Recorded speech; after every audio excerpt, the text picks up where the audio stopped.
nature of what could be this matchup. We're going to get into Champion Select, and the Shen immediately banned away. Lehens has been getting targeted a lot. Does mean that that jungle pool will be relatively open. And I'm just excited about what Gen G are going to opt in for their first pick. It'll be a blue and red side ban the entire series. For Gen G, they will ban it every time. They don't value the Shen as high as other teams because they want to actually pick a winning 2v2. So whether you're counter-picking the marksman or you're counter-picking the support, that is the Gen G way to get Ruler and Core JJ an advantage. Do notice that Griffin is already off script. The Nocturne priority is in the toilet right now. Nocturne is available and falling through picks and bans very frequently. Gen G, they've already banned away 2 Lehens champions. They could just ban the Morgana. It's not actually any priority for Core JJ either. So the support bans, there's already 4. And I think Core JJ will confidently say, I'm going to be better at the 6th best support than Lehens will be. Well, what is Griffin banned now? Because Talia has not been something high on the priority list for Gen G. Not wanting to risk it, of course, wasn't high on the jungle priority list for KT either, and then Score smashed Kingzone with it in game number 2. It's not going to be the risk taken, but the Trundle, we were talking about it before, picked for Ambition now over Tarzan, would certainly be an understandable one. Griffin can certainly go towards any of the other top-tier junglers. This is a fantastic first pick away from Griffin. Now, the Zoe is up as well, and I wonder if they'll first round it here, because it's been Chovy's most played and by far best champion. Obviously, in a perfect world, Chovy would pick it for himself and they'd ban the Galio that Fly has liked to default to, but you can't have everything your way. So I'm interested about the Zoe priority, as the Kindred priority is very high in this game, coming through from Tarzan. Most teams aren't favoring this pick. Tarzan showed that he was wonderful on the Talia. Has a loss on the Kindred so far this season. Hasn't been a huge pick for them. The Orianna priority has been very high for Fly in certain matchups. We're actually going to see Griffin just blind pick the Orianna again. Chovy playing a lot of this in recent memory. Yeah. 3 games so far in the season, which is higher than most due to the fact that she has rocketed up in priority over the last few days, week maybe. But Gen G, now their second round. Ezreal Tahm Kench is looming in my mind, Papa Smithy, but no, it's actually going to be Core JJ moving over to the cow. They could also pick the Swain here because Cuvée is a top lane Swain player, so it would still be a flex pick between the two. Swain may also go through pick and ban, as the Ashe being hovered will be taken to try to give as much information about the Kindred as possible to really empower Ambition to make the right decisions in the early game. Not necessarily something that is picking massive things away from Griffin, though. Griffin now with still a lot on the table to pick up. That Swain you mentioned earlier. The undefeated Vladimir still there, and the Tahm Kench this is big. Going to be taken by Griffin. So let's talk about something here. Something was picked away, because consider Tahm Kench X was available to Gen G. They pretty much pick that every time on the blue side. Yeah. They can get it. Could have been Tahm Kench. Ashe, they played it many times. This is the first game of the season for Lehens on the Tahm Kench. Alistar is the last remaining champion that he would have defaulted to. So Gen G actually picked away the Alistar from Lehens, and it's the first time he's actually showing the Tahm Kench. Yeah, he's going to be moving into Tahm Kench instead of taking his Soraka that he has played in the past. A few picks available for Griffin, but not necessarily the ones that you expect Lehens to be playing. So now, where do Griffin go as far as their marksman on the bottom side? Gangplank and Jace are going to be the top lane bans for both teams so far. Where we go here is the solo lanes to be picked for Gen G. Griffin don't have their bot laner.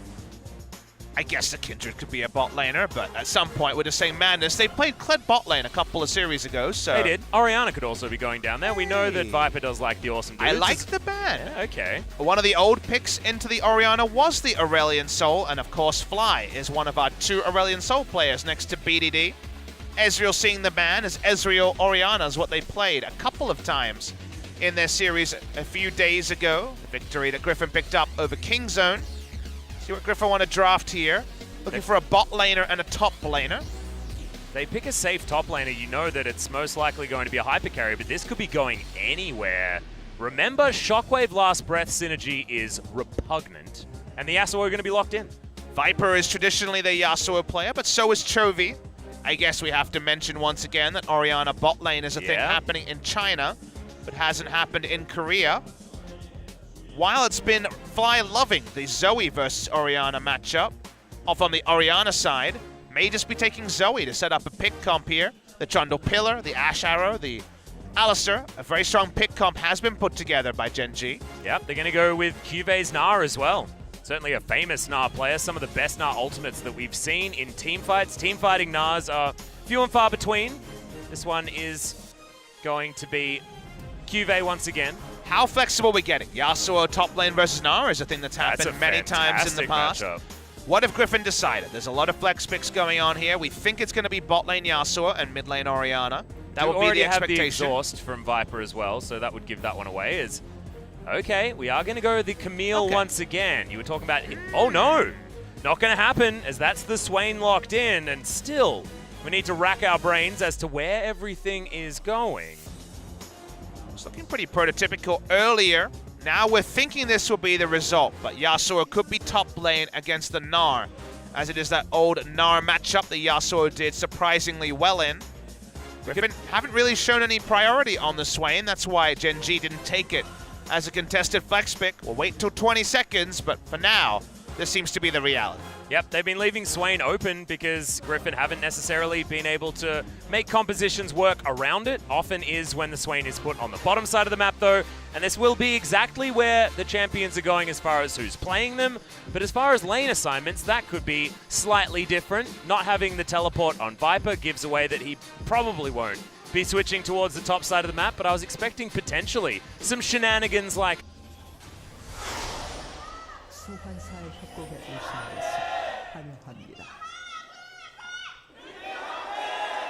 all of the Griffin fans here at the Soli Stadium. We're basically sold out here. Not a lot of empty seats available. Griffin's just got so many fans these days. And let's do the table setting that we did during the pre-match once more for the VOD viewers and for the people who are just tuning in.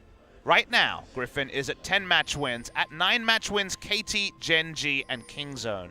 If Griffin win, with 4 matches left, they will be 2 matches ahead in terms of match score, and in Korea, it's match score, then the game score as the tiebreaker. The remaining matches after today coming through for Griffin are MVP, Jin Air, SKT, and BBQ. Currently, our bottom 4 teams. Very unlikely they would lose 2 of those matches, Atlas, so that would really be the true anime rise of going perfect in Challenger and actually winning the LCK regular season, being guaranteed a grand final in your first split with 6 rookies and a new org. And then potentially going to Worlds, and then how far can they go at that point as well? That will need them to win that best of 5 that they'll wait for.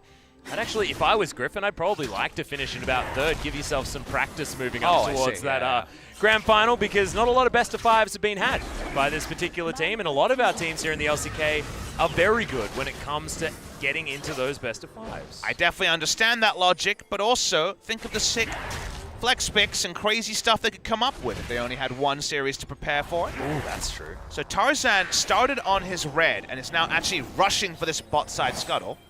Can he actually dual ambition is the question, as he does have the markdown onto the Trundle, and yes, the Constable is going to get himself out of the way. The action's actually being felt on the bot side as they were fighting for the level 2. Mid lane also hasn't rotated, so this is surprisingly isolated 1v1. Here comes the conga line. Yeah, is it going to be a 4v4 is the question, as Ambition's going to move in. Ball goes down as well. Dissonance doing some damage as Ambition is going to be able to grab the right smite. In fact, didn't actually use the... Oh no, he did use it. Both of them did use it. Mike can be coming back up. Early smite from Tarzan, excited for that Mike. That's it, Mike. Mark doesn't get the mark, so going to be set behind on that. A lot of parity between the Yasuo, Tom Kenj, and the Ashe Alistair rushing for the level 2. Viper's just going to be happy he's not being zoned as the Constable is back. Yep. Chovy. Oh, that's a really nice pillar. Forces the flash out from Chovy as well. Ambition says, yeah, I was playing Trundle before you were even thinking about League of Legends, Tarzan. I can make these ganks work as well. Be a lie. He was playing mid lane, actually, back then, but... Trundle mid lane? When Trundle wasn't even the same champion anymore. Do you remember old Trundle?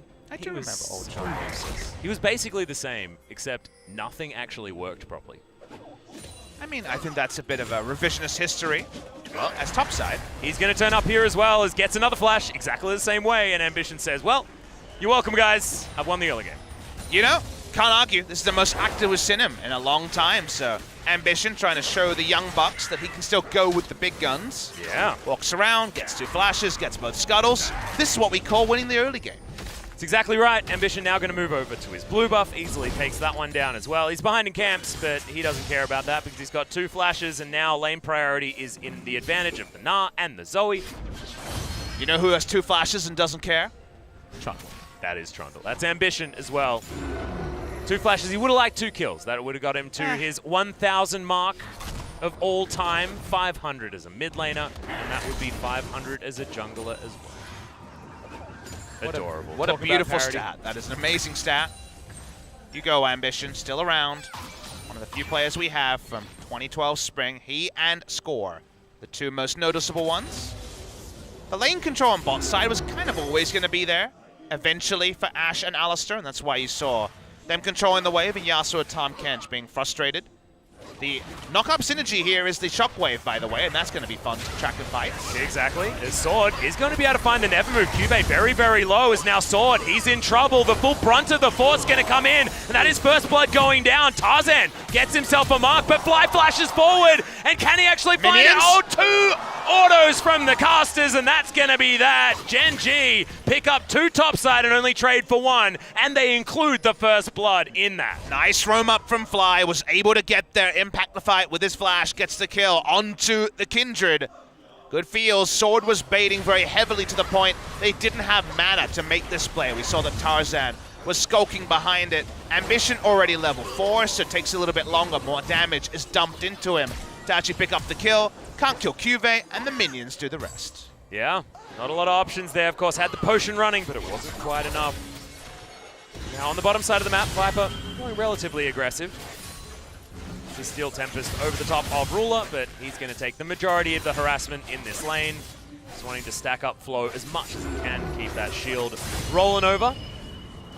Wind Wall, that cooldown is going to be so important.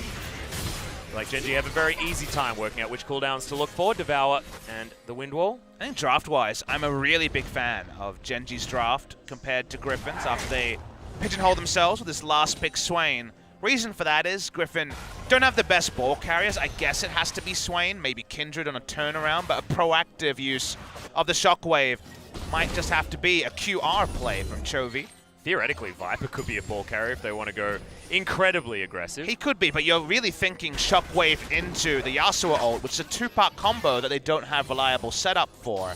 That's the part where I'm like, okay, that's tricky. Also, a pick comp, which is what Gen G have, from ahead against this comp from Griffin is going to be pretty damn huge. Kindred needs strong lanes to gank around, or strong lanes to even look for aggressive mark takes around. Doesn't have those as the lanes aren't the most powerful. So in many different ways, it feels like Gen G have both the robust marksman comp to fall back on that Gen G win most of the games from, but also the early and mid-game advantage, and that's just too many advantages to put together. Some really good itemization as well. Look at Ruler's first rush. It's going to be the Ninja Tabi, extra movement speed, extra ability to deal with Viper as well. So he's going to be very safe on the Ashe that was already going to have lane control. You can see winning in farm pretty considerably. Ambition, pretty easy time. Just going to grab themselves an Ocean Drake. Zoe and the Ashe very pleased about that one. Volley's going to be flying in much more easily on the bottom side of the map. Lane control going to be more easily enacted in both those lanes. He just pops a summoner spell to help with his wave clear. Not going to be able to find a kill here. Doesn't have the flash though, remember. Use that top side of the map, so he needs to be a little bit wary of Chovy, whose flash is just off cooldown. Uh-oh, the Law's here again. Dear. Ambition fighting off Viper, bottom side of the map, but here we go. 4 members bottom lane, outer turret getting siege. Gen G. This is some seriously tutorial League of Legends, but it doesn't look like Griffin have much of an option dealing with it. It's a triple level 6 on the side of Gen G as well. Against double level 5. Very difficult for them to stand up. Viper just hit 6, but not going to change the equation too much. They're going for a very fast turret take. This has been Ambition's new thing this week, going very Nasus-esque with these pressure ganks to try to get turret damage and help both the back timings, but also the siege here from his laner. Spent a lot of time bot lane in that last series as well. Well, Griffin at least able to get a shove here towards the top side of the map, and they didn't lose that bottom outer turret.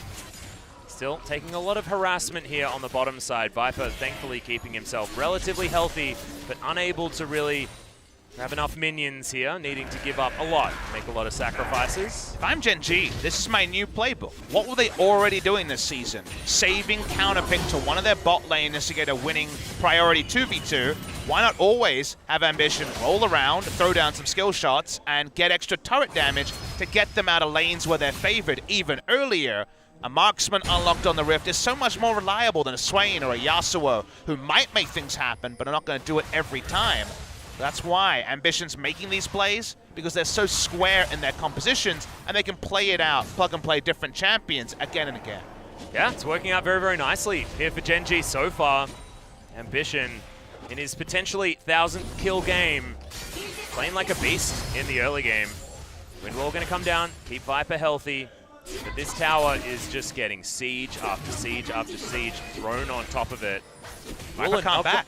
Yeah, he can't. He went Conqueror, he doesn't have the teleport, went Exhaust for the lane like you mentioned during Pick a Man Atlas, and so just ends up with the Ocean Drake push into push into push, and if Trundle can stick around he will. In this case he doesn't. Turret will be going down. The standing goal we picked up pre-15 minutes, you'd have to assume the next item purchase from the Ashe will be a damage one.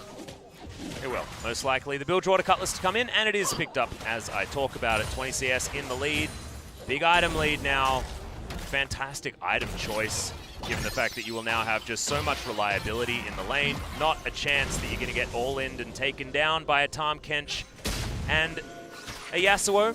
Even if you do bring your Kindred, probably not enough to deal with Ruler now. It's got so much utility available with the Enchanted Crystal Arrow as well.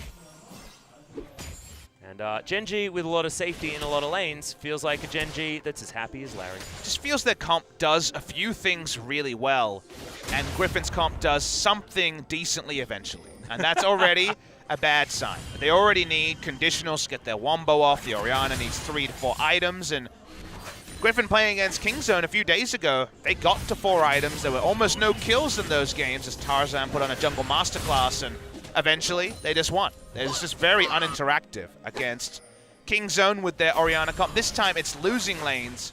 Some nice proactive jungling from Ambition that may not have got as many kills as you might like, but has got a lot of pressure. And the Kindred so far has been on the back foot the majority of the game. Ooh, okay, Hawkshot doesn't spot Tarzan out as Viper's going to jump in. That's an immediate exhaust, gets the knock-up, but he was knocked up into the sky, so couldn't use the ultimate, and Griffin don't hold down Ruler, who does flash, but doesn't die. Still has heal, still was very unlikely to go down. Tarzan not being spotted gets them a summoner, but no more than that, and exhaust was used by Viper. Trundle's here, trying to just once again put the pressure on. That's a big double pulverize to come in from Core JJ, though. Another knock-up as there's the last breath on top of Ruler. Tarzan does come down. The arrow is going to land onto the Kindred as Lehens eats up Viper, but it's not enough to save him. There's the flash now onto 3 from Cuvée. This is what he's known for. Demonic Ascension going to come in and get the Ashe in the backline. Thankfully, his Sword wants to find more. Nevermove doesn't land onto the cow. And now Sword 1 versus 4 isn't going to get anything at this stage. Hyper's in there. Ambition gets a kill. That's his first 999 now for the man in the jungle. Chovy didn't move down, and Gen G win another fight. And that's what you do when you're against an Orianna. We saw it in our first series, rotate on the Orianna, and what is she to do? They do take that bot lane turret with all the people that are already present after winning the skirmish. This game is going exactly to plan for Gen G. And for Griffin, they have so little to show for the first 12 minutes of the game. Yeah, it's really nicely done. You can see already the money's starting to pour through. We've got 2.3K on the books, close to 13 minutes into the game. It's a big lead. You'd call that a big early game advantage to come in from Gen G. And when do you say that? About never. They're just not the team that does try to play these early game teams. And they don't necessarily have a comp that says that either. It's just been Ambition playing this map so well on the Trundle. Yes, it's a good pick. Yes, it's incredibly strong in the current meta. But it's also been playing it like an absolute beast. Gen G are an invitation to take scaling. That's what KT did against them. You remember when the Kai'Sa against LA and said, we'll be fine. And they were. In hindsight, they were. But in this case, I think Griffin have gone very wonky in their draft, where they do have scaling in mid. Their bot lane is a bruiser that just doesn't have wave control. So unlike Kai'Sa, doesn't have any ability to clear out the waves fast enough, to delay, keep the laning phase going long enough. I think Ambition's made some nice adjustments from what we saw in his last series, and that is definitely working for them as well. But we just are kind of staring down a game where I'm not even sure that Griffin eventually get to a place where they beat Gen G, and in the early game where Gen G did pick 4 with his pick comp, they do beat down Griffin pretty hard. Yeah, the identity of the Griffin composition isn't really shouting itself out to me, Papa. You're exactly right.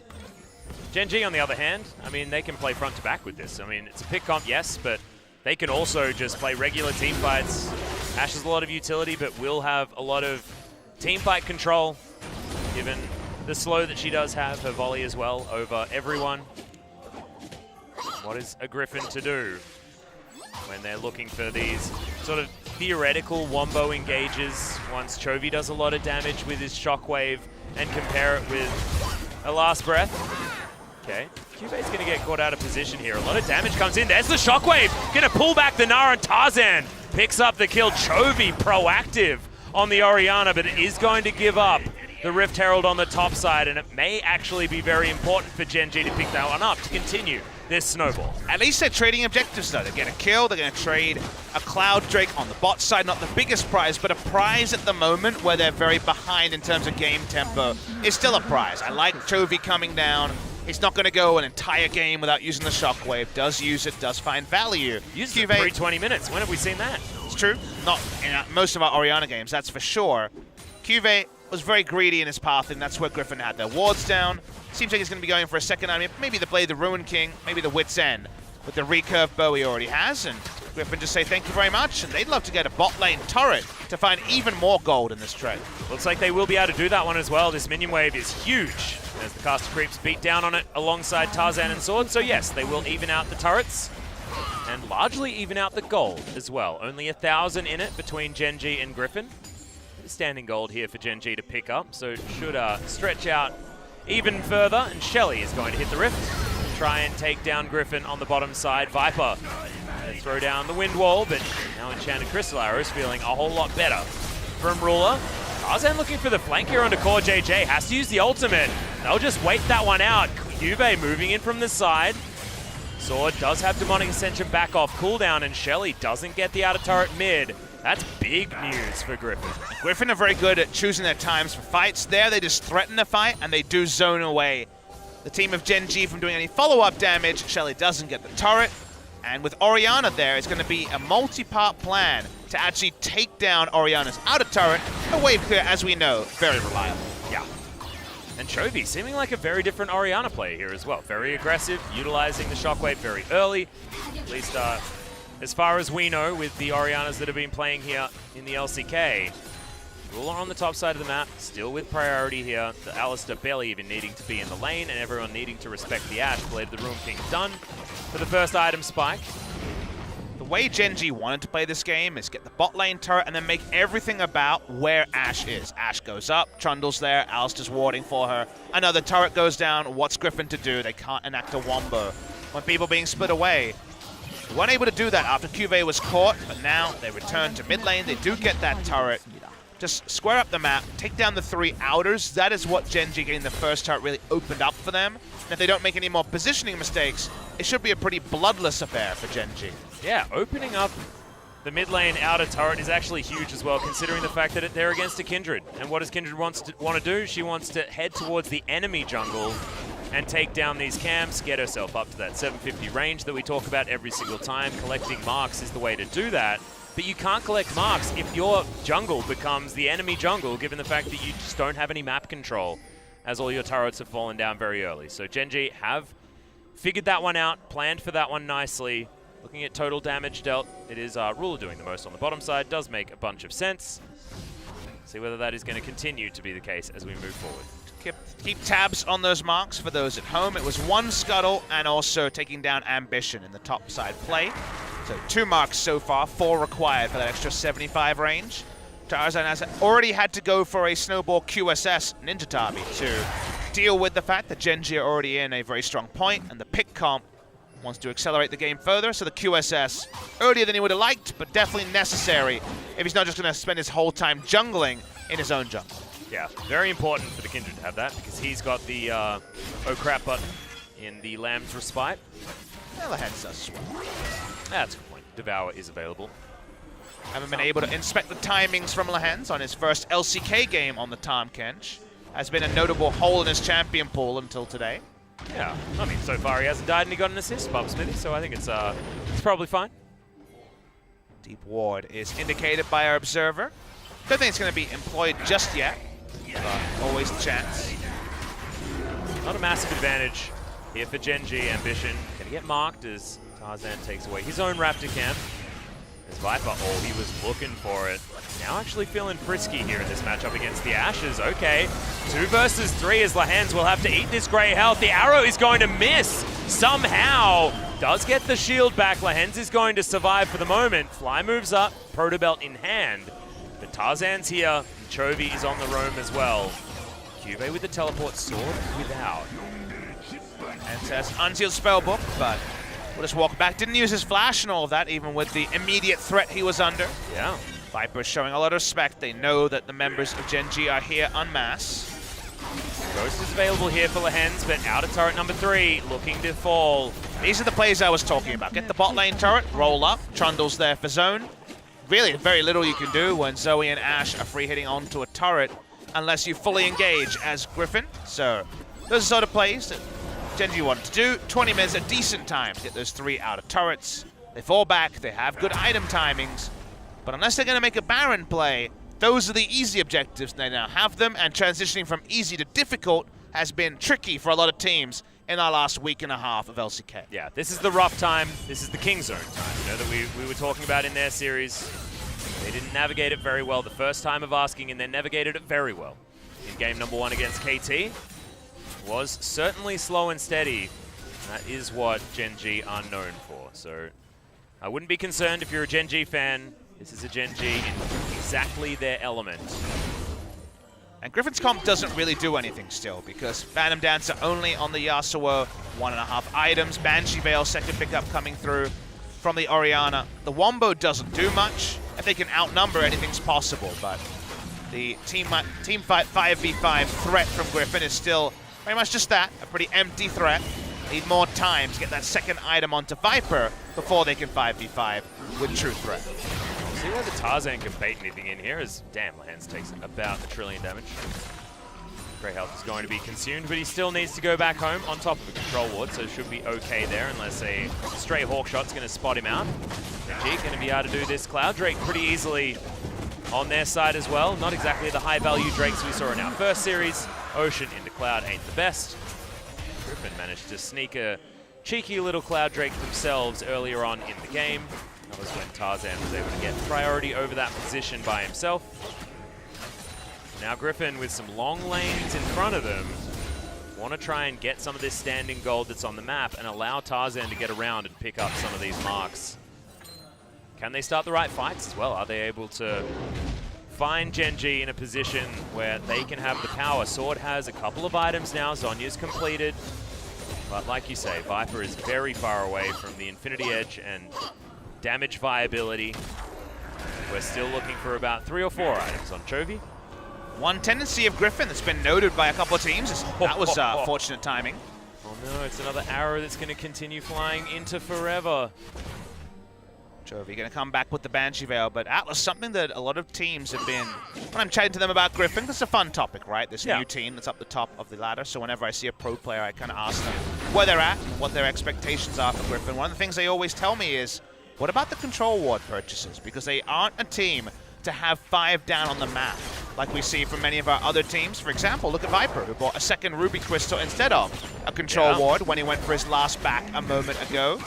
So when it comes to those fights that we already talked about from the draft are unreliable to start, it's going to be even more unreliable if you don't have control ward vision. So finding a way to stick some vision important for the side of Griffin. Otherwise, it's going to be so easy for Ambition to walk up like this and contest everybody. Well, he is going to be able to smite that one away, but has he gone too far? Oh, no, he hasn't, because that pillar was extraordinary. Ambition throws that one down. 4 kills, absolutely enough for Gen G. That probably sufficed for the entire game, most likely, and we were once again waiting for Ambition to find another one in order to crest that 1,000 mark. Ruby Crystals are going into Asterix, if you're wondering. It's the team fight item we see from Yasuo, especially when the Yasuo is a little bit behind to not instantly pop. Yeah, it's been pretty much standard now. Even Yasuo is building it from ahead, so forgot to put that one down. I mean, you see 2 Ruby Crystals and you wonder if it's going to be a Warmogs and a tank Yasuo. Frozen Mallet, of course, the other item Mallet is the solo queue special. Still see that one a lot. Maybe it's because people haven't done their homework in quite some time.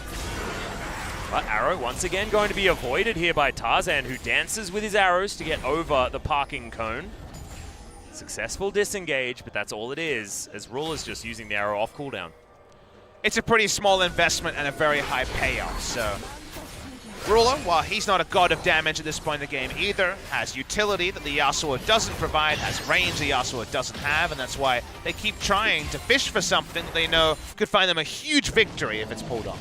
And look at this, given their map advantage, you've got Cube able just to stand on this blue buff spawn. He can rotate between these lanes very easily, as Griffin at least avoid damage for the moment.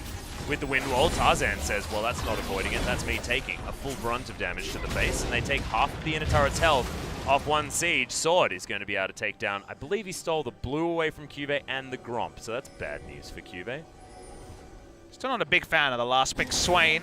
Didn't really see any plans coming together with the final pick, Swain. Does okay in lane against Gnar, but obviously isn't going to have threat onto the Gnar like Cannon, for example, would. Yeah. And then could be a ball carrier, but I feel like increasingly we see Swain frustrated that the team fight happened more than 500 units away from him and ambling in slowly as the model might suggest. So the Orianna was the Swain was this final pick, and definitely not blowing my mind, but considering the side lane, queue the minion wave a couple of times, get most of the minions, and delay the side push. To what end is the question we're still waiting to understand. Yeah, maybe Griffin are going to surprise us. They have innovated in the past and shown us things that we weren't necessarily expecting.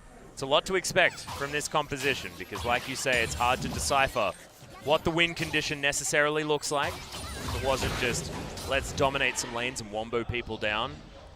Dominating lanes is not what these picks necessarily do, as Chovy does have a lot of farm over Fly, but the Zoe is still pretty comfortable here. They would pick up that second kill of the game. Shopping trips come in, and predictably, no control wards for it from the side of Griffin. Don't like control wards, this team. Doesn't do any damage, apparently. Pretty sure Viper also sold a Ruby Crystal. And, 6 players out of solo queue, no control wards. Of course. And riddle me that, Pop Smithy. Viper actually sold a Ruby Crystal instead of his Doran Shield and bought a BF sword alongside his Durham's Fist. No, I'm not going to riddle you. It seems very peculiar. Yeah. He's decided, he's realized he needs more damage, but not selling the Doran Shield is peculiar at best. You still do need that Ruby Crystal for your Asterix. Well, okay, never mind. Maybe it's just a mistake. We'll have to ask him afterwards. Of course, Viper does speak very good English. There's the Shockwave, lands onto Ruler of all targets, as Tarzan has the Lamb's Respite down very early in this piece. A lot of damage done to the bottom lane means that Griffin do force Gen G back. But what can they get? They've got no map control and they can't move towards any turrets because they're so far away. That was still quite the jump scare. Instantly, it seemed like the game burst into life.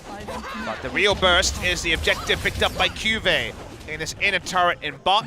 Almost took down Ruler through all of that as Tom Kench. Yep, Arrow gonna land onto Lehans as Chovy has Command Protect available to him. Still needs to be definitely respected. Almost has 3 items built up on the Orianna, and we saw what he almost did to Ruler. An instant kill potential certainly there. The mark now down onto the Ashe. It's an intimidation move as well as one to decide on who your next target is. Viper now potentially out of position.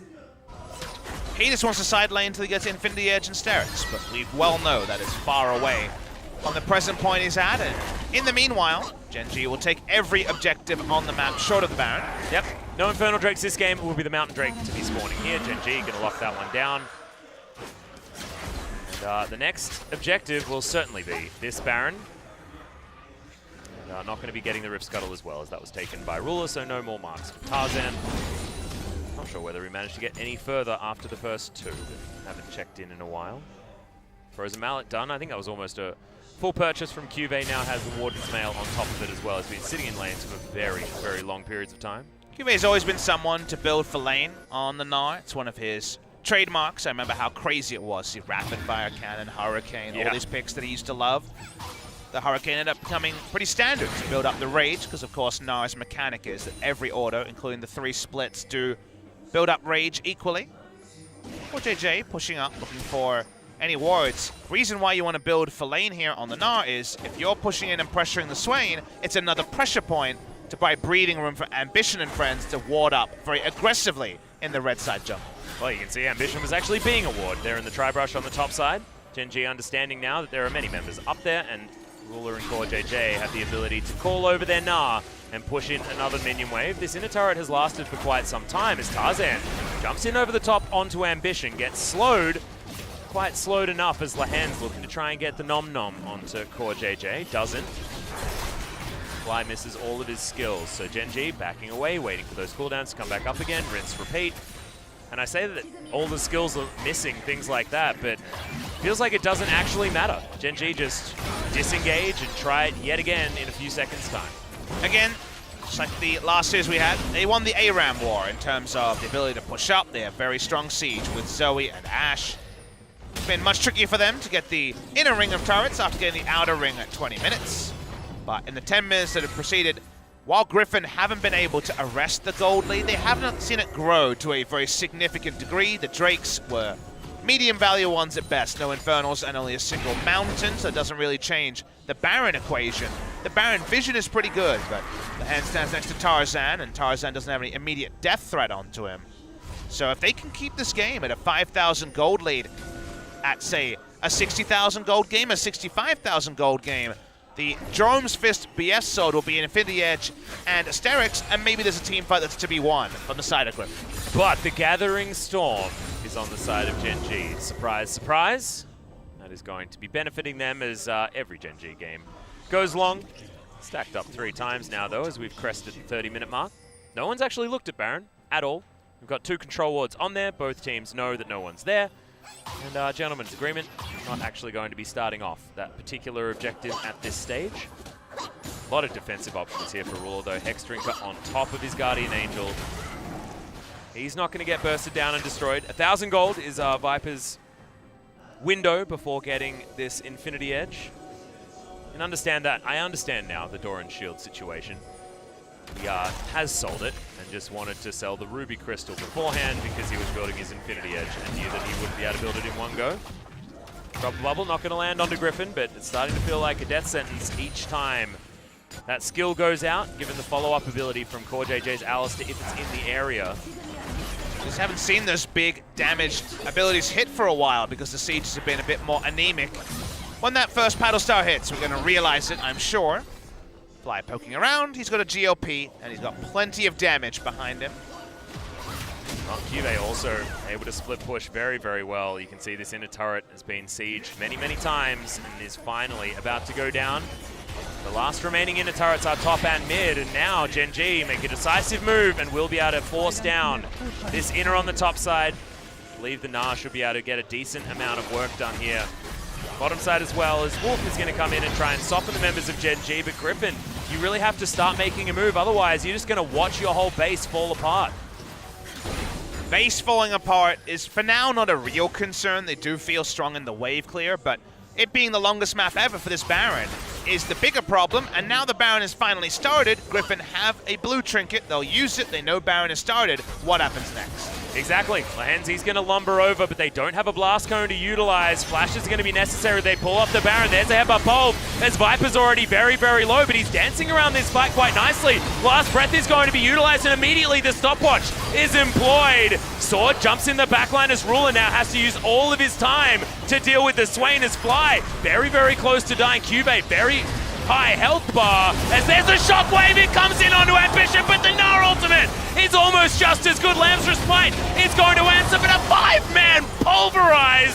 Good God, everyone's hitting all their skills, but it seems to be working for both teams. It's so close. GA is going to go down as there's the trade. It's Ruler versus Sword, and Viper Fly is still alive. Sword tries first. Viper not going to be able to get through. He's going to give up. But God, that team fight was close. We knew there would be titanic late game fights, but not like this. Atlas, you're dying over there. It was so What the crazy. hell? It was so hard to read who was going to win, who was going to lose. Maximum value out of the Lamb's Respite and no follow-up ability to just take down 4 members, the 4-man poles. Oh boy, that was huge from the Alistair. Ash does get the fallback in a turret, but they trade 4 for 3, and the Baron doesn't go down. That makes sense, the madness, and take away the big takeaways. It was a nice trade onto Fly. DPS down by a QW, out of the fight very early. Sword takes a long route, but then he wastes Guardian Angel Ruler's time for a long time. Maybe that's enough. As a Swain, he's zoning away Ash for the better part of 8 to 9 seconds, so no damage out of Ash. The Shockwave there is actually outstanding. Kills Ambition, they get it onto Ruler. Cube sees his man.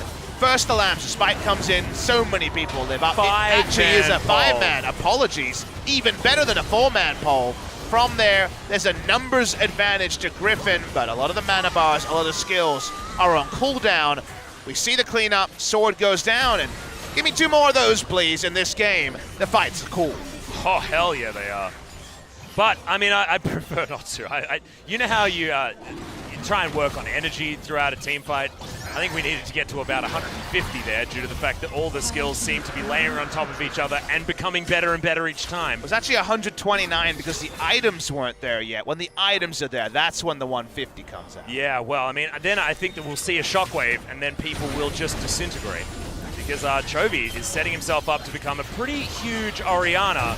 That's okay, he's gonna cop a big arrow to the face, that's a problem. Windwall's good, but there's a huge knock-up once again from Core JJ. Sword, he's gonna go golden, his Zonya's working out. Demonic Ascension, keeping him alive for a long time, but tanking forever isn't going to be enough if you're still going to die, and Gen G can disengage. 1000th kill there for Ambition 2 There it onto is. Sword.